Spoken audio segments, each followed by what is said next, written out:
Hi guys, it's Tabby Casto, London-based makeup artist and manicurist, and today I'm going to show you how to get this fun festival eye makeup look using biodegradable glitter and cruelty-free eyeshadow.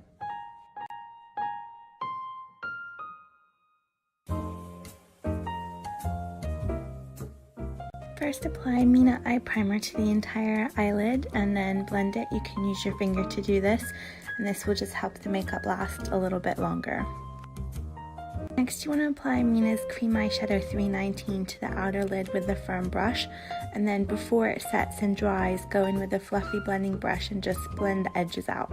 Use the yellow shade from the Mina 102 palette with a firm brush on the inner and middle eyelid, and then go in with the fluffy brush and blend. Wipe your brush clean and then apply the purple shade from the same palette to the outer corner of the lid, and then use a fluffy brush to kind of blend the color to the crease of the eye and the middle.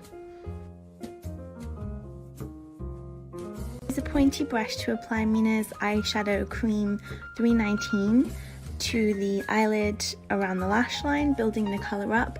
The color is going to start to kind of dry quite quickly as it's a waterproof product, and then you can kind of build up the pigment as it dries.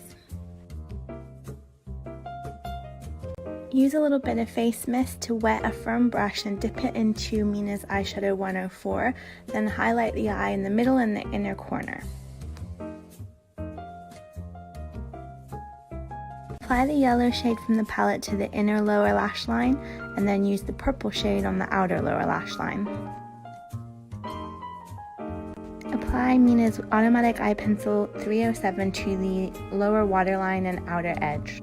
Add Mina's Ultra Volume Mascara to the top lash line, building it up as you go. Lastly, mix Barry M's Glitter Fixer Gel on the back of your hand with a little bit of Aura Evolution Sunset Biodegradable Glitter, and then take a pointed brush, dip it into the little mixture, and just tap it and dab it under the lower lash line. And be super careful not to get any glitter in your actual eye area. As always, thanks for watching guys. Please check out my other tutorials and give me a shout if there's anything you'd like to see. And you can find my work on tabbycasto.com and my Instagram at tabbyfa. And yeah, I hope you enjoyed.